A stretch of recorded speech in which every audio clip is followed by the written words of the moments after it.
The wedding cake hit the floor before anyone could scream. I walked down the aisle of St. Mary's Chapel, my dress shoes echoing off the stone walls like bangs. Every head turned, every mouth opened.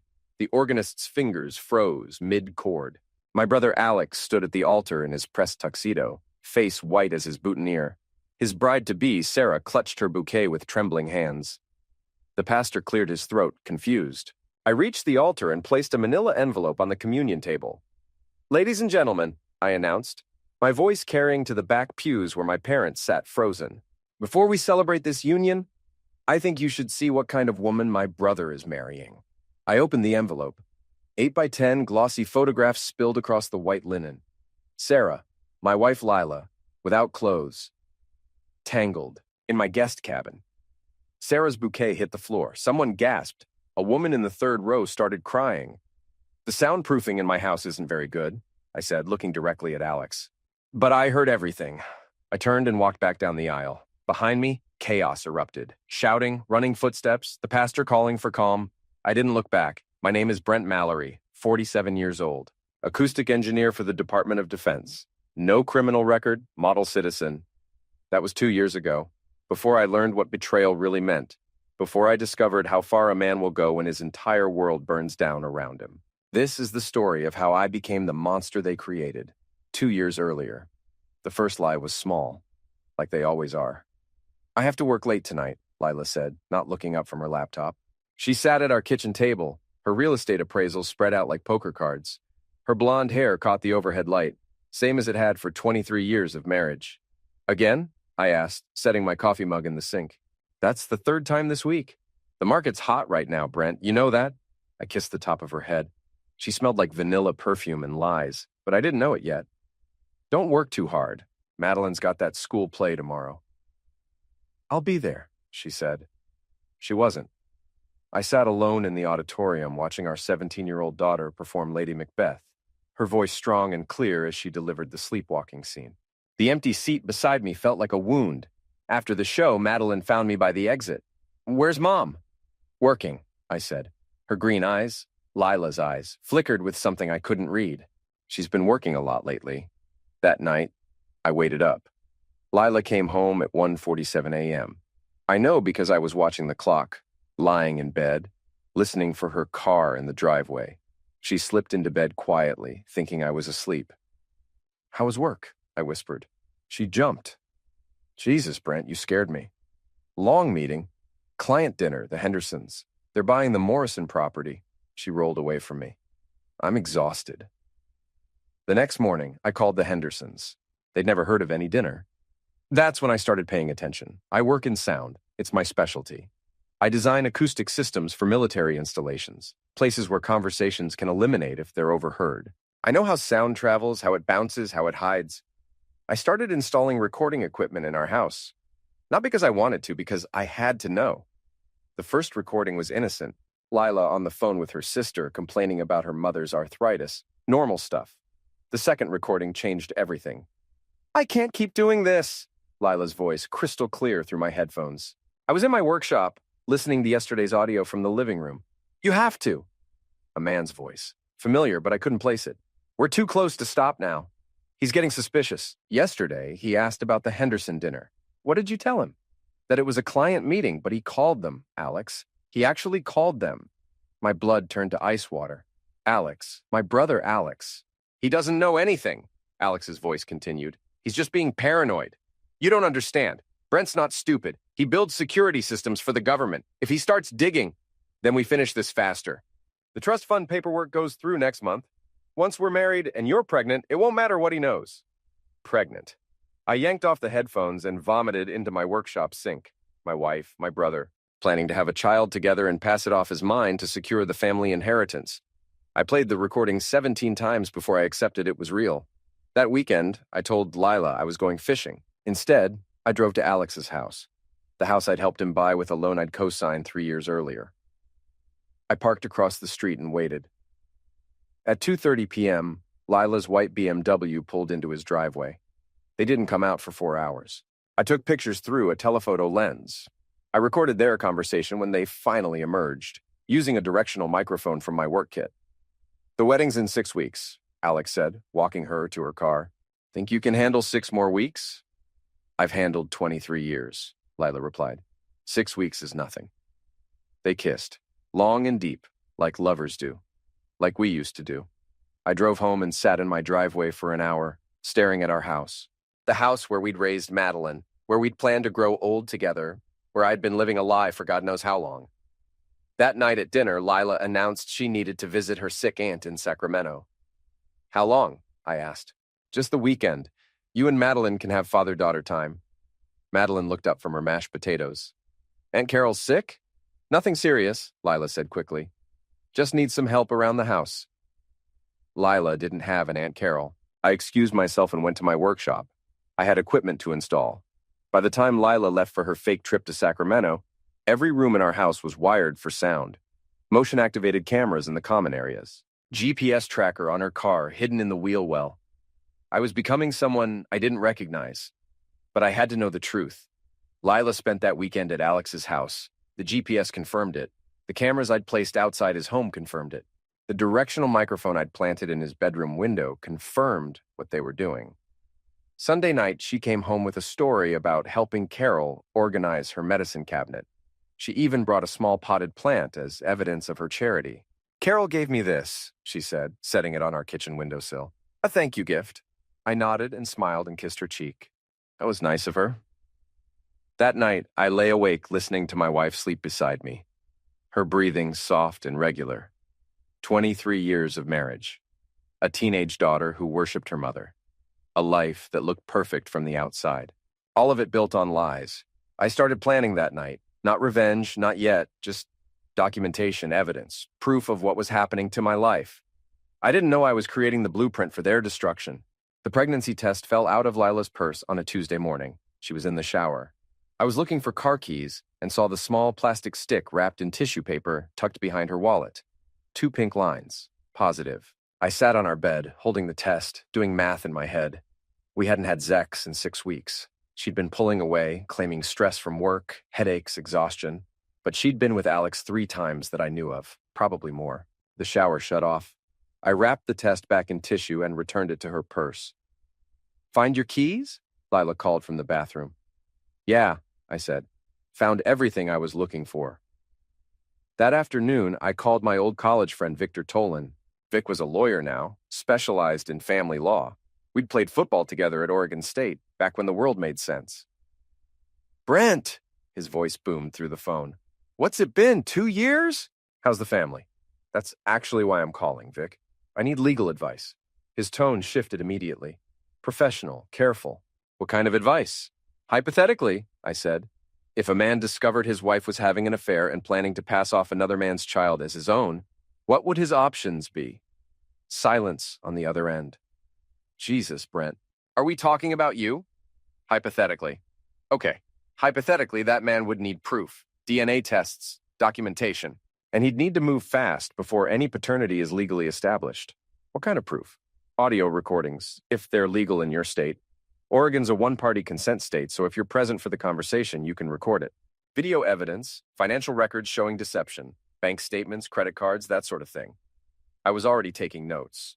One more thing, Vic, still hypothetically. What happens to existing assets? House, retirement accounts, custody? Depends on how good your lawyer is, he said, and how bad you want to win. That night, I upgraded my surveillance system. I spent the next 2 weeks gathering evidence like I was building a case against enemy agents. Audio recordings of phone calls, video of secret meetings, financial records showing unexplained expenses, hotels, restaurants, jewelry I'd never seen Lila wear. I tracked her GPS movements and created a timeline. Every lie matched with a location. Every work meeting lined up with time spent at Alex's house. The pattern was clear, methodical. They'd been planning this for months, but I still needed the smoking tool. I got it on a Thursday night in October. I was working late in my shop, monitoring the audio feeds from the house, when I heard Lila's car in the driveway. Earlier than expected, she wasn't supposed to be home until midnight. I switched to the living room camera feed and watched her enter with someone behind her. Alex. My little brother, 5 years younger, 6 inches shorter. Everything I'd protected growing up. School counselor, respected member of the community, engaged to a teacher named Sarah. They were in my living room, on my couch, hands all over each other. "Are you sure Brent won't be back?" Alex asked, his voice clear through my headphones. "He's working on some government project. Won't be home for hours." They moved to the guest cabin, the small building behind our house that I'd converted into a studio for Madeline's art projects. I'd wired it too. What I recorded that night would have been enough for any divorce court in America. But I kept recording every sick, twisted detail of their betrayal. They talked about the wedding. Alex's wedding to Sarah, scheduled for next month. "Just 6 more weeks," Lila whispered. "Then we can be together properly." "What about the baby?" "Brent will never know. Men are stupid about that stuff. He'll think it's his." "And the inheritance?" "Dad's already changing his will. With you married and me pregnant with his grandchild, you'll get the business and the property. Brent gets nothing." I learned that night about the family money I'd never known existed. My father, Conrad, retired Navy acoustics officer, had been investing our military contracts for 30 years. Real estate, technology patents, defense contracts, millions of dollars, all going to Alex, with Lila as the power behind the throne. I sat in my workshop until dawn, listening to them plan my destruction. At 6 a.m., they finally left. Alex through the back gate, Lila into the house to shower off the evidence. I made copies of everything. Digital backups stored in 3 separate locations. Physical copies in a safety deposit box at a different bank than where Lila and I kept our joint accounts. Then I started planning their funeral. Not literal end, something worse. Complete annihilation of everything they thought they were. Cassie Brandt looked like she could eliminate you with a stapler. Mid-30s, auburn hair pulled back in a tactical ponytail, shoulders that suggested serious gym time. She wore jeans and a black t-shirt, but I could see the outline of a concealed carry holster under her jacket. We met at a diner outside Portland, the kind of place where truckers ate bad coffee and nobody asked questions. "You Victor Tolan's friend?" she asked, sliding into the booth across from me. "That's right. You're the private investigator he recommended?" Among other things. She studied me like I was a potential threat. "Vic says you need background work done, surveillance, maybe some digital forensics." Something like that. "Before we talk details, I need to know what we're dealing with. Divorce case? Infidelity. Fraud. Conspiracy to commit paternity fraud." Her eyebrows rose slightly. "Busy people. Anyone I should worry about?" "Connected families, law enforcement, politicians. School counselor and a real estate appraiser. Amateurs." She leaned back. "That's almost disappointing. What do you need?" I slid a folder across the table. Complete financial workup on both subjects. Bank records, credit reports, hidden accounts, cell phone data, social media analysis, travel patterns. She flipped through the photos and basic information I'd compiled. "This your wife?" "Soon-to-be ex-wife." "And the guy?" "My brother." Cassie's expression didn't change, but something flickered in her eyes. Professional interest, maybe? Or recognition of a fellow hunter. "Family's always messier," she said. "What's your timeline?" "They're getting married in 4 weeks. I want everything before then. My rate is $200 a day plus expenses. Cash only. No questions asked about methods." "Methods?" "Let's just say I have sources in places most PIs don't." I pushed an envelope across the table. "There's 3,000. Get me what I need." She pocketed the money without counting it. "What aren't you telling me?" "What do you mean?" "Most guys in your situation want photos for divorce court. Quick and clean.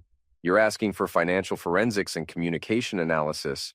That's hunting behavior, not gathering evidence." She was right. I was hunting. "I want to know everything," I said. "Every secret, every lie, every weakness." "Planning something specific?" "Justice." Cassie smiled for the first time since sitting down. It wasn't a pleasant expression. "My kind of client. I'll be in touch." She called 3 days later. "We need to meet. Somewhere private." I suggested my workshop. It was soundproof, isolated, and I knew it wasn't bugged. Cassie arrived at 8 p.m. with a laptop bag and a look that said she'd found something interesting. "Your brother's dirty," she said without preamble. "School counselor position gives him access to student records, including social security numbers and family financial information." She opened her laptop and showed me bank statements. "Alex Mallory has 3 accounts you probably don't know about. 2 in Portland, 1 in Seattle. Total balance of about $60,000. Where did he get $60,000? That's where it gets interesting. Remember how he has access to student records? Well, some of those students qualify for federal education grants, Pell Grants, specifically." I stared at the screen. "He's stealing from students?" creating fake applications using real student information, then directing the money to accounts he controls. It's actually pretty clever. The amounts are small enough to avoid automatic audits, and the paperwork disappears into the federal bureaucracy. How long has this been going on? At least 2 years, maybe longer. 2 years, right around when his relationship with Lila started.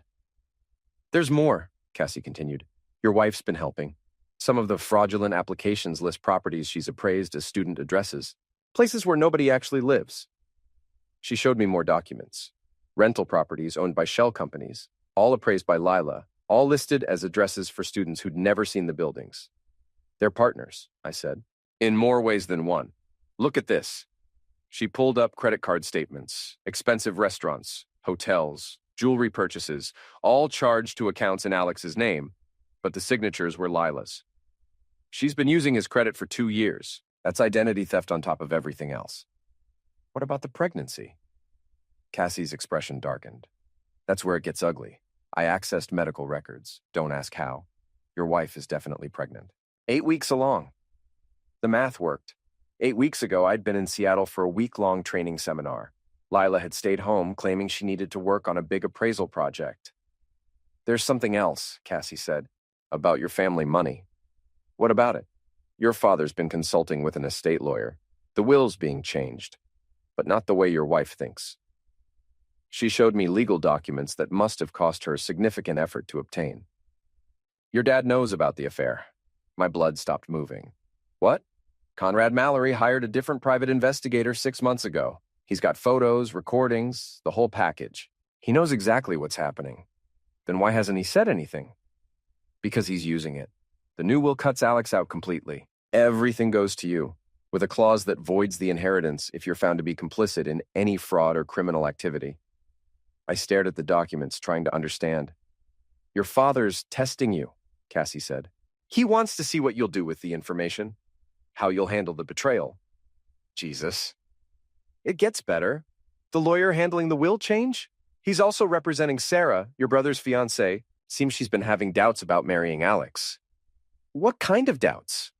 Cassie smiled that carnivory smile again.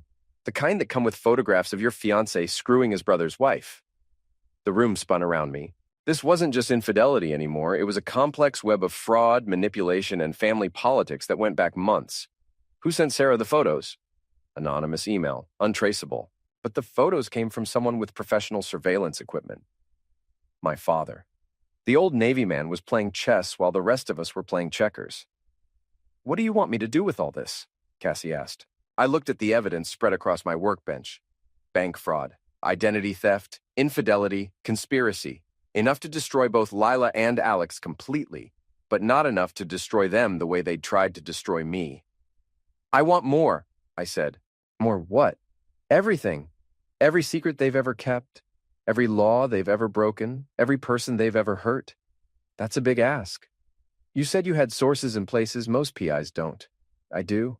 Use them. Cassie packed up her laptop. This is going to get expensive. How expensive? $10,000 cash. And I want a bonus when we're done. How much of a bonus? Depends on how satisfying their destruction turns out to be. I wrote her a check that night for $15,000. Money from an account Lila didn't know existed, funded by consulting work I'd been doing for a defense contractor. Cassie called 2 weeks later. You need to see this, she said. And you need to see it now. Cassie's apartment looked like a FBI field office. 3 computers running simultaneously, printouts covering every flat surface, photographs pinned to whiteboards with red string connecting various pieces of information. Welcome to the war room, she said, leading me inside. Hope you brought coffee because we're going to be here for a while. She'd been busy. Bank records going back 5 years, phone records, email archives, social media forensics, even parking tickets and library checkout records. Your wife and brother aren't just having an affair, Cassie said. They're running a criminal enterprise. She showed me the scope of the student loan fraud. Not just a few applications, hundreds. Over 3 years, they'd stolen nearly $400,000 from the federal education system. Alex identifies vulnerable students, kids from poor families, immigrants, anyone who wouldn't be likely to follow up on paperwork. He creates fake applications using their information, but directs the money to accounts he controls. And Lila? provides the addresses. She's been creating an entire network of fake rental properties, buildings that exist but nobody lives there. Perfect addresses for students who don't exist. The paperwork was staggering. Shell companies, fake leases, fabricated rental agreements. Lila had been using her position as a real estate appraiser to create an alternate reality of properties and tenants. How did they launder the money? Through Alex's wedding expenses. Look at this. She showed me receipts for the upcoming ceremony. $40,000 catering contract, $20,000 flower arrangement, $15,000 wedding cake, all paid for with stolen federal money. Sarah doesn't know? Sarah thinks Alex inherited money from a rich uncle. She's actually innocent in all this. I felt a moment of sympathy for Alex's fiancé. Then I remembered she was about to marry the man who destroyed my life, and the sympathy evaporated. What about my parents? Your father's clean, more than clean. He's been documenting everything from his end. The old man's sharp. She showed me copies of communications between my father and his lawyer. He'd been building a case against Alex for months, waiting for the right moment to act. He's been protecting the family assets, Cassie explained. Moving money into trusts that Alex can't touch, even if he somehow got access to the inheritance. And my mother? Doesn't know anything. Your dad's been handling this alone. What about Madeline? Cassie's expression softened slightly. Your daughter's clean too. But Brent, she's been asking questions about why her mother's been acting strange, about why you've been so distant. Guilt hit me like a physical blow. In my focus on gathering evidence against Lila and Alex, I'd been neglecting the one person in this mess who was truly innocent. She knows something's wrong, Cassie continued. Smart kid. She's been watching, listening. She even asked me about it. Asked you about what? She saw me taking photos outside Alex's house, approached me directly. Wanted to know if her parents were getting divorced. What did you tell her? The truth? That adults sometimes make complicated choices, and sometimes those choices hurt the people they love. I sat down heavily in Cassie's desk chair. The weight of what I was doing, what I was about to do, settled on my shoulders like lead. There's something else, Cassie said quietly, about the pregnancy. What about it? Medical records show Lila had genetic testing done, the kind they do to check for birth defects. And the tests include paternity markers, biological father information. I looked up at her. You're saying she knows for certain whose baby it is? I'm saying she's known from the beginning, and she's been planning to lie about it from the beginning. Cassie handed me a printout. Medical records clearly obtained through illegal means, but damning nonetheless. The baby was Alex's, no question. Lila had been planning to fake a paternity test somehow, or simply rely on timing and my ignorance to carry off the deception. How were they going to fake paternity? They weren't. They were going to get you to take a test that would be switched with Alex's sample. There's a lab technician in Portland who's been taking payments from them. The scope of the conspiracy was breathtaking. Not just infidelity or simple fraud, but a complex criminal operation involving multiple people and years of planning. Why? I asked. Why go to all this trouble? Why not just get divorced and be together honestly? Money, Cassie said simply. Your father's estate is worth more than they could steal in 10 years of student loan fraud. But only if Alex is seen as the stable, married son with a child on the way. And if I found out about the affair? They were going to claim you were abusive, violent, unstable, paint you as the villain who drove your wife into your brother's arms. She showed me draft documents, restraining order applications, false police reports ready to be filed, character assassination materials designed to destroy my reputation and credibility. They were going to destroy you completely, Cassie said. Not just take your wife and steal your family money. They were going to make sure you lost everything, including your security clearance and your job. I stared at the evidence of their planned destruction of my life. Every detail carefully considered. Every angle covered. They'd been planning to erase me from existence. What do you want to do? Cassie asked. I looked around the war room at the evidence of their crimes. Bank fraud, identity theft, conspiracy, planned perjury, destruction of evidence. Enough to send them both to federal prison for 20 years, but that wasn't enough. Prison was too clean, too simple. I wanted them to feel what I'd felt. The slow realization that everything they thought they knew was a lie. The gradual understanding that they'd been played by someone smarter and more ruthless than they'd imagined. I wanted them to experience betrayal. I want to attend a wedding, I said. St. Mary's Chapel looked like something from a fairy tale. White roses everywhere, silk ribbons in pale blue and ivory, sunlight streaming through stained glass windows, casting rainbow patterns across the polished wooden pews. Alex stood at the altar in his custom tuxedo, nervously adjusting his bow tie. He'd lost weight in the past month, probably from stress. His best man, our cousin from Salem, whispered something that made Alex smile. Sarah looked stunning in her grandmother's wedding dress, a vintage creation that had been altered to fit her perfectly. She carried a bouquet of white orchids in baby's breath, her face glowing with happiness. My parents sat in the front row, my father in his old navy dress uniform, my mother in a blue dress that matched her eyes. They looked proud and emotional, the way parents should look at their son's wedding. Lila sat beside them, elegant in a black cocktail dress that should have been inappropriate for a wedding, but somehow looked perfect on her. She'd styled her hair in an updo that showed off the diamond earrings I'd bought her for our 10th anniversary. She didn't know I was there. I had entered through the side door, used by the altar boys, wearing the black suit I kept for funerals. The chapel was full, maybe 150 people, and I blended into the standing crowd at the back. The ceremony was beautiful, traditional. Sarah's voice shook slightly as she recited her vows, promising to love and honor Alex for the rest of her life.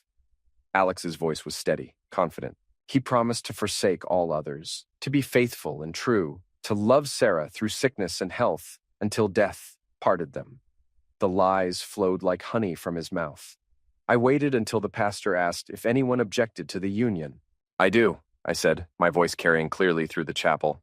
Every head turned, gasps echoed off the stone walls. Sarah's bouquet trembled in her hands. "I object," I continued, walking down the center aisle, "on the grounds that the groom is already in a committed relationship." Alex's face went white. Lila half stood from her pew, then sat back down hard. I reached the altar and placed a manila envelope on the communion table. "Ladies and gentlemen," I announced, my voice steady despite the chaos I was about to unleash, "I present evidence that Alex Mallory has been conducting an extramarital affair for the past 2 years." I opened the envelope. 8x10 photographs spilled across the white linen. Alex and Lila in bed. Alex and Lila in my kitchen. Alex and Lila in hotel rooms I'd tracked them to. Sarah stared at the photos, her face cycling through confusion, recognition, and horror. "These were taken over the past 6 months," I continued.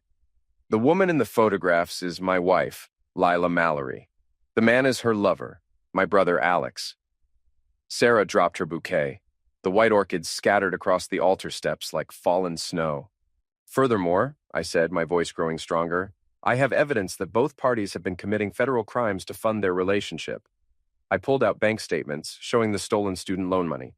Alex Mallory has embezzled approximately $400,000 from federal education programs. Lila Mallory has been assisting by providing fraudulent property appraisals. The chapel erupted in chaos. People shouting, standing, some trying to leave. The pastor called for calm, his voice lost in the noise. Alex finally found his voice. "You're insane, Brent. This is some kind of breakdown." "Is it?" I pulled out my phone and connected it to the chapel sound system through the wireless microphone receiver. "Let's listen to a conversation from last Thursday." Alex's voice filled the chapel through the speakers. "Just 6 more weeks, then we can be together properly." Lila's voice followed. "What about the baby?" "Brent will never know. Men are stupid about that stuff. He'll think it's his." Sarah screamed. Actually screamed. A sound of pure anguish that cut through every other noise in the chapel. She turned to Alex, her wedding dress rustling. "Baby? What baby?" Alex opened his mouth, but no words came out. "Lila is 8 weeks pregnant," I announced to the assembled crowd, "with Alex's child. They've been planning to pass it off as mine to secure the family inheritance." My mother stood up from the front pew, her face twisted with rage. "Lila, is this true?" Lila finally found her voice. "It's not what you think. He's been stalking us, recording us illegally. This is maltreatment." "Actually," said a new voice from the back of the chapel, "it's evidence of multiple felonies."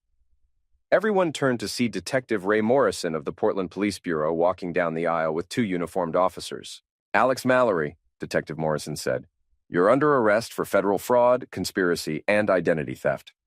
The handcuffs clicked with a sound like breaking glass. Sarah collapsed into the front pew, her wedding dress pooling around her like spilled milk. Her maid of honor, her sister from what I remembered, put protective arms around her. "This is a mistake," Alex said as the officers led him away. Brent's lying. He's unstable. He's been threatening us. Actually, Mr. Mallory, Detective Morrison said, we've been investigating the student loan fraud for 3 months. Your brother's evidence just made our case bulletproof. As they walked Alex past me, he leaned close enough to whisper, "You'll regret this. Both of you will pay." "I already have," I replied. "The question is whether you can afford what you owe." Lila tried to follow them out, but Detective Morrison stopped her. "Lila Mallory, you're also under arrest." The second set of handcuffs sounded like the closing of a tomb. As the police led them both away, I turned to address the remaining guests. "I apologize for disrupting what should have been a celebration," I said. But I couldn't let Sarah marry a man who was already committed to destroying another family. Sarah looked up at me from the front pew, mascara streaking down her cheeks. "Did you know?" she asked. "Before today, did you know?" "I've known for 2 years," I said. "I've been gathering evidence for 2 years. Why didn't you tell me sooner?" I knelt beside her pew, speaking quietly enough that only she could hear. "Because I needed them to commit to this publicly. I needed them to lie to you, to your family, to God himself. I needed them to prove they were willing to destroy anything and anyone to get what they wanted. Including me? I'm sorry you got hurt, but yes, including you." Sarah stared at me for a long moment. Then she stood up, her wedding dress rustling, and walked out of the chapel with her head held high. My parents approached cautiously. "Son," my father said, "we need to talk." "I know you knew, Dad. I know you've been working your own angle on this." His eyes widened slightly. "How long have you known that I knew?" 3 weeks. My investigator is very thorough." My mother looked between us, confused. "Conrad? What is he talking about?" "Later, Margaret," my father said. "Right now, we need to focus on damage control." "There's no damage to control," I said. "It's over. They're both going to federal prison. The money they stole will be recovered. The family assets are protected." "What about Madeline?" my mother asked. That stopped me cold. In my focus on destroying Lila and Alex, I'd barely considered how this would affect our daughter. "She's at home," I said. "I told her I had to attend a wedding. She doesn't know yet." "She needs to hear this from you," my mother said, "before she sees it on the news." The news?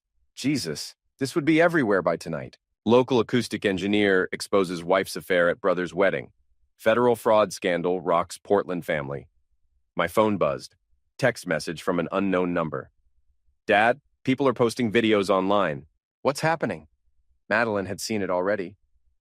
I drove home through streets that felt unfamiliar, like I was seeing my own neighborhood for the first time. Everything looked the same, but everything had changed. Madeline was waiting on the front porch when I pulled into the driveway. 17 years old, long brown hair like mine, green eyes like her mother's. She looked older than she had that morning. "Is it true?" she asked before I'd even gotten out of the car. "Which part?" "All of it. The affair, the baby, the money." I sat beside her on the porch steps. "It's true." "How long have you known?"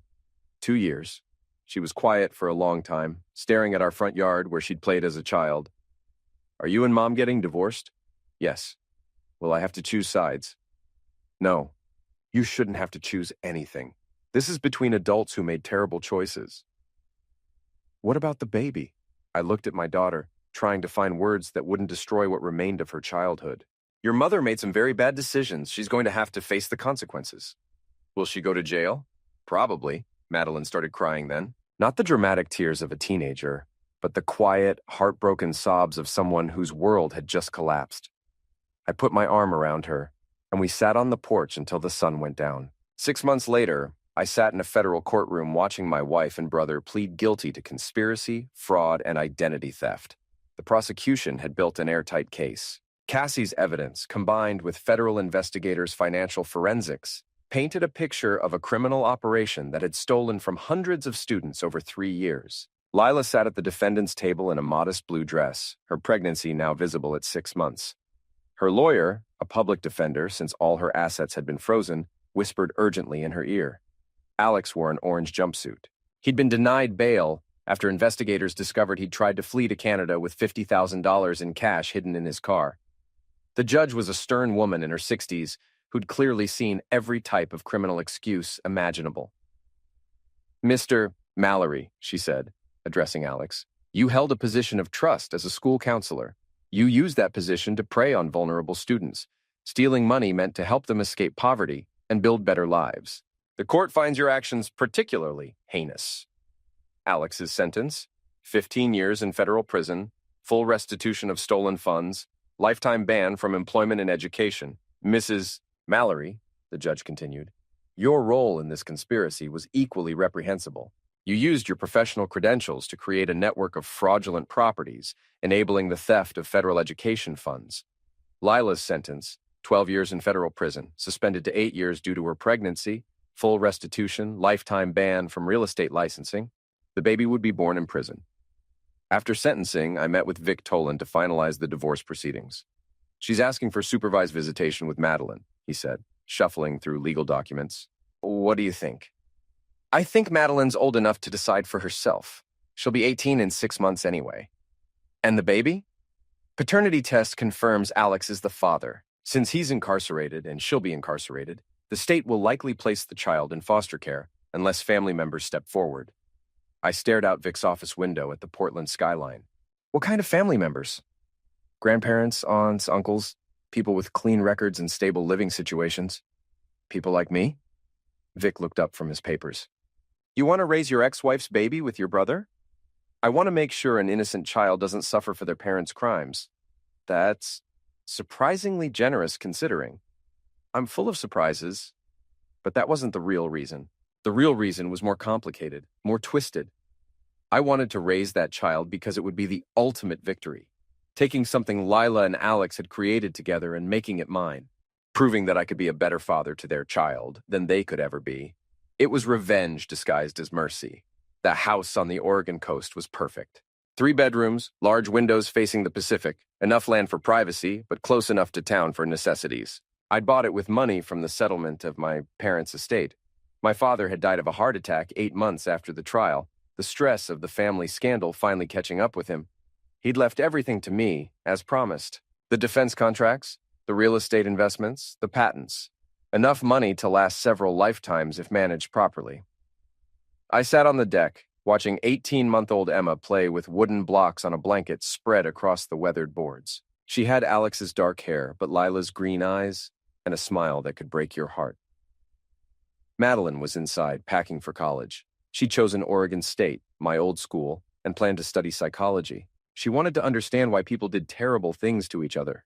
Smart kid, I'd told her, but some questions don't have good answers. Emma looked up at me and babbled something that might have been Dada. I'd been the only father figure she'd ever known. The state had awarded me custody after Lila's parental rights were terminated for criminal conviction. Alex had signed away his rights from prison rather than fight a custody battle he couldn't win. My phone buzzed.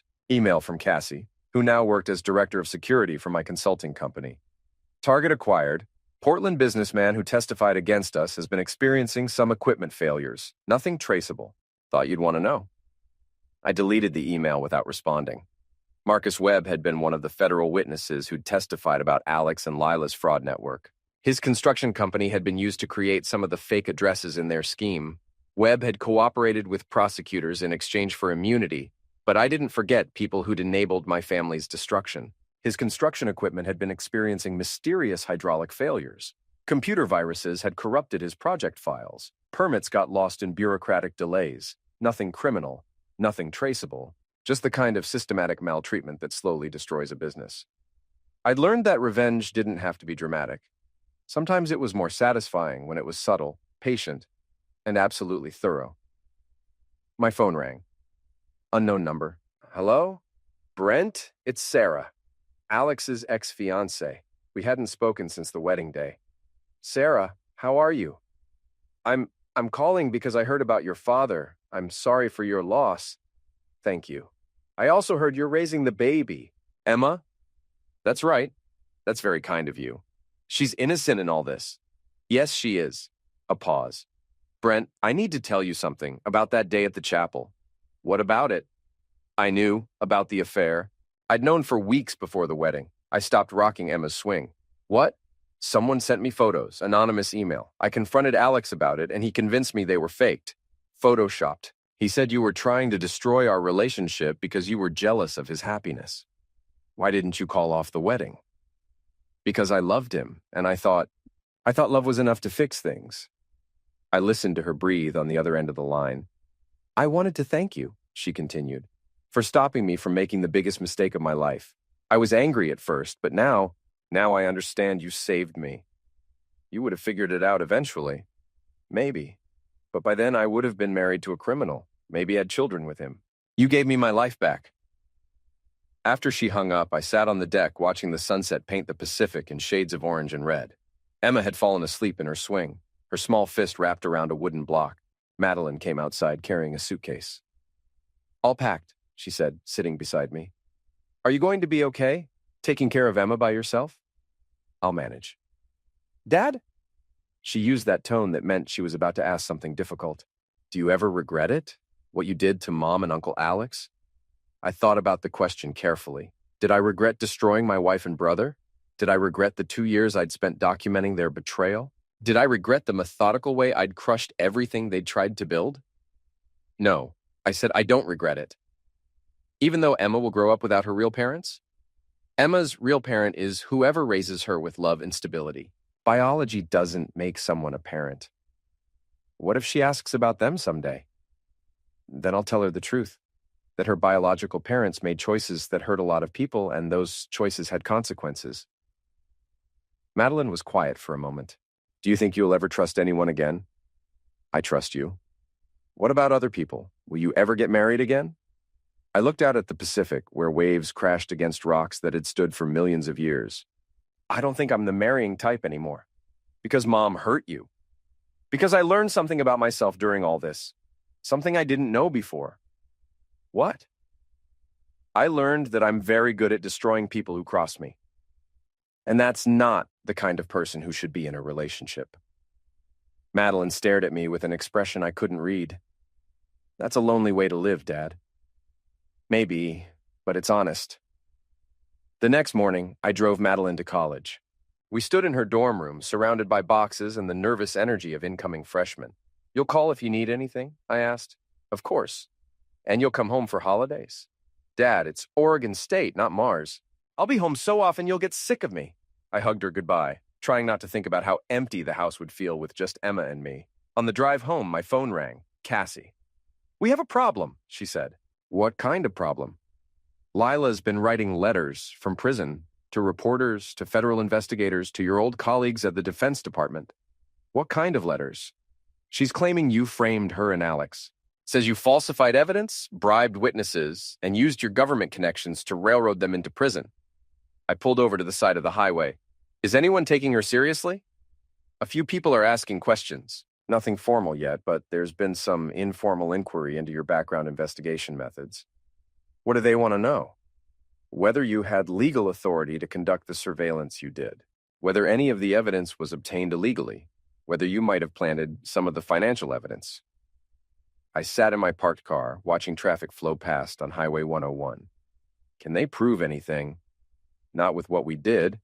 Everything was legal, if aggressive. But Lila's smart, and she's had 2 years in prison to think about this. She's found some procedural issues that could raise doubts. What kind of procedural issues? Remember that lab technician who was supposed to switch paternity test samples? Lila claims he was an undercover federal agent who entrapped them into attempting fraud. That was news to me. Was he? I don't know. But if he was, and if we didn't know about it, then the paternity fraud evidence might be fruit from a poisoned tree. Meaning? Meaning Lila might be able to appeal her conviction. And if she gets out early, she'll come after you with everything she has. I started the car and pulled back onto the highway. Let her come, I said. Brent, you don't understand. If she can prove you acted illegally in gathering evidence, she might be able to sue you for wrongful prosecution. She could take everything, the house, the business, custody of Emma. She won't. How can you be sure? Because I have insurance. What kind of insurance? The kind that ensures nobody ever believes a word she says. That night, I sat in my study going through files I hadn't opened in 2 years. Evidence I'd gathered, but never used. Secrets I'd discovered, but kept hidden. Lila thought she was smart, writing letters from prison, trying to create doubt about my methods. But she'd forgotten something important about me. I was very, very good at my job. And my job was making sure secrets stayed buried. The reporter was young, ambitious, and stupid. Jennifer Walsh from the Portland Tribune had been calling for weeks, wanting to interview me about Lila's allegations. She'd written 3 articles already, questioning the evidence that had sent my wife and brother to prison. I finally agreed to meet her. We sat in a coffee shop downtown, the kind of place where journalists like to think they were uncovering important stories. She had a digital recorder on the table between us and a notebook filled with questions. "Mr. Mallory," she began, "your ex-wife claims you falsified evidence against her and your brother. What's your response?" My response is that desperate people say desperate things. But some of her claims seem credible. She says you had no legal authority to conduct surveillance on private citizens. I was conducting surveillance on my own wife, in my own home. That's not only legal, it's my right as a property owner. What about financial records? She claims you hacked into bank accounts. I hired a licensed private investigator who used legal methods to obtain public financial information. Jennifer consulted her notes. That investigator, Cassie Brandt, has an interesting background. Former military intelligence, discharged under circumstances that remain classified. I sipped my coffee calmly. What's your point? My point is that Ms. Brandt has connections to agencies that might have provided her with access to information ordinary private investigators couldn't obtain. Are you suggesting federal agents helped me spy on my wife? I'm suggesting the evidence against your ex-wife and brother was gathered using methods that might not have been entirely legal. I set down my coffee cup and looked directly at Jennifer. Ms. Walsh, how long have you been a reporter? 3 years. And in those 3 years, how many federal fraud cases have you covered? This is my first major investigation. I see. Well, let me give you some free advice about investigating federal cases. I pulled out my phone and showed her a photograph. This is Lila and Alex, taken 6 months before their arrest, meeting with Vincent Carrera. Do you know who Vincent Carrera is? Jennifer looked at the photo, then shook her head. Vincent Carrera is a money launderer for organized crime families in Seattle. He specializes in making dirty money look like legitimate income through fake businesses and fraudulent loan applications. Her eyes widened. The student loan fraud wasn't just a scheme to steal education money. It was a money laundering operation. Lila and Alex were washing pill money through the federal education system. How do you know this? Because federal agents have been investigating Carrera for 5 years. My ex-wife and brother weren't sufferers of overzealous prosecution. They were small fish who got caught in a net meant for much bigger criminals. I showed her more photographs, bank records, surveillance footage of meetings I'd never mentioned during the trial. Why wasn't this presented as evidence? She asked. Because revealing it would have compromised an ongoing federal investigation into organized crime.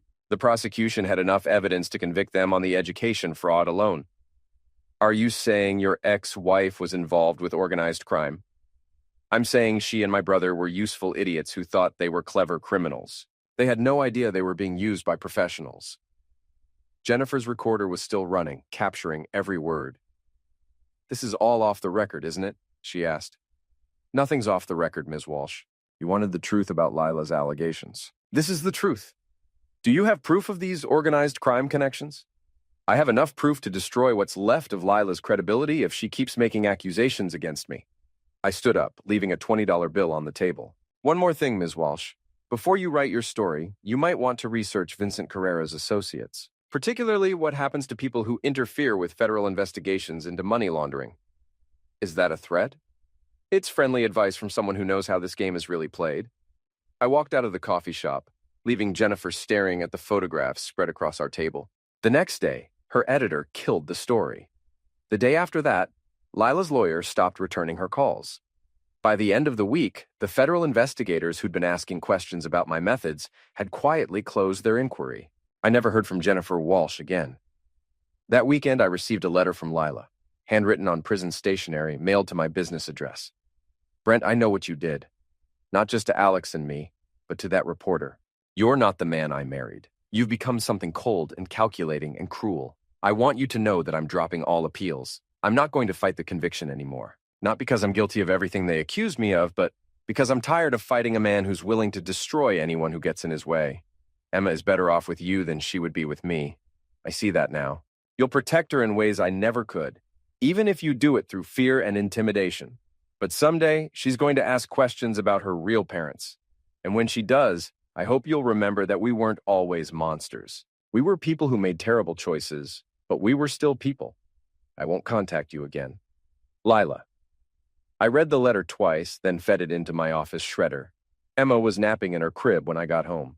I stood in the doorway of her nursery watching her sleep, thinking about the letter. Lila was right about one thing. I'd become something cold and calculating, but she was wrong about something else. I'd always been this way. The betrayal hadn't changed me. It had revealed me. The man who'd married her 23 years ago had been weak, trusting, naive. He'd believed in love and family and the basic goodness of people. That man was dead. The man who'd raised Emma, who'd built a successful business, who'd destroyed anyone who threatened his interests, that man was the real me. And I was perfectly comfortable with who I'd become. My phone buzzed. Text message from Madeline. "Dad, can you pick me up for Thanksgiving? My roommate's car broke down." I typed back, "Of course. See you Wednesday." Outside, the Pacific waves crashed against the rocks below my house, same as they had for millions of years. Constant, relentless, indifferent to the small human dramas playing out on the shore. I'd learned to be like those waves, steady, predictable, unstoppable. Emma stirred in her crib, making the small sounds babies make when they're dreaming. In her sleep, she smiled. She would grow up safe, protected, loved. She would never know the chaos her biological parents had created. She would never experience the kind of betrayal that had torn my life apart. I would make sure of it. Because that's what fathers do. They protect their children from monsters, even when the monster is themselves. 2 years later, I stood in my study reading a newspaper article about Alex's passing in federal prison, stabbed by another inmate during a fight over contraband cigarettes. The article was brief, clinical. It mentioned his conviction for fraud, but nothing about the wider conspiracy. Nothing about organized crime connections or money laundering. Just another criminal who died in prison. I folded the newspaper and placed it in my desk drawer next to Lila's letter and other documents I'd never shared with anyone. Emma was 4 now, bright and curious and completely innocent. She called me Daddy and had no memory of anyone else ever caring for her. Madeline was graduating college in the spring, engaged to a young man who treated her with respect and kindness. She'd learned from her parents' mistakes. My business was thriving. Cassie had expanded our operations beyond private investigation into corporate security, background investigations, and what we euphemistically called reputation management. We'd become very successful at helping people solve problems that couldn't be solved through conventional means. My life was exactly what I'd built it to be. Ordered, controlled, protected.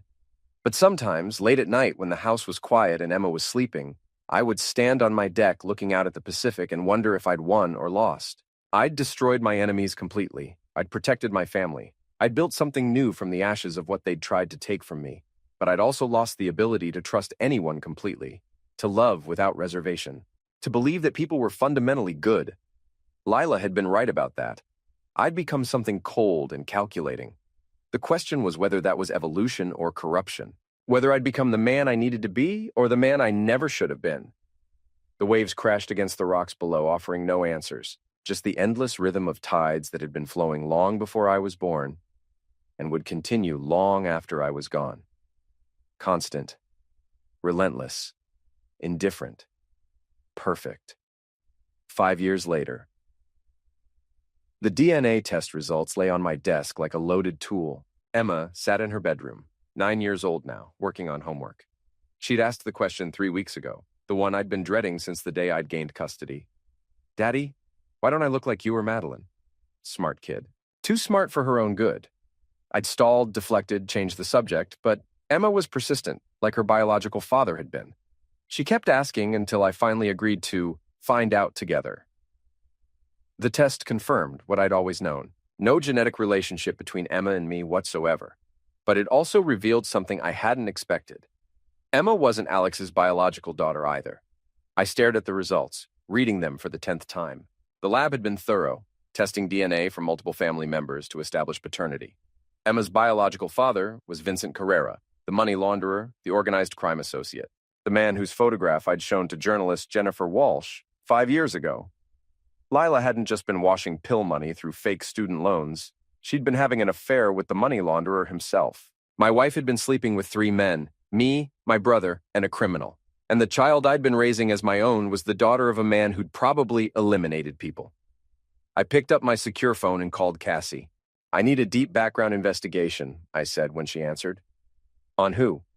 Vincent Carrera, everything. Family, associates, current location, financial status. The money launderer from the Lila case? Why? Because he's Emma's biological father. Silence on the other end. Jesus, Brent, how did you find out? DNA test. Emma's been asking questions. What do you want to do? I looked toward Emma's bedroom where I could hear her humming while she worked on math problems. I want to know if he's a threat. To Emma? To our family. Cassie was quiet for a moment. And if he is a threat, then we eliminate the threat. Brent, find him, Cassie. Find everything about him. And find it fast. I hung up and walked to Emma's bedroom. She was sprawled on her stomach on the carpet, colored pencils scattered around her, working on a science project about ocean ecosystems. How's the homework going, sweetheart? Good. Did you know some fish can change their gender when they need to survive? No, I didn't know that. It's called sequential hermaphroditism. They adapt to their environment. She looked up at me with those green eyes that look so much like Lila's. I think that's really smart, being able to change when you need to. Very smart, I agreed. That night, after Emma was asleep, I sat in my study staring at the DNA results. Emma wasn't my biological daughter. She wasn't Alex's daughter. She was the daughter of a criminal who might one day decide he wanted to claim her. Or worse, who might decide she was a liability. I'd spent 5 years building a life around protecting this child, believing she was the innocent product of my brother's betrayal. But she wasn't innocent at all. She was evidence of something much darker.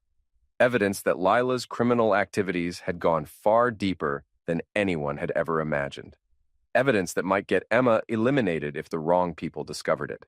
I opened my laptop and began typing an encrypted message to Cassie. Priority 1 investigation. Vincent Carrera, age 52, last known address Seattle. Financial records, criminal associates, current activities. Also investigate all connections to Lila Mallory during 2019-2021. Timeline, 72 hours maximum. Authorization level, whatever it takes. I sent the message and closed the laptop. Tomorrow, I would start planning how to handle the biggest threat my family had ever faced.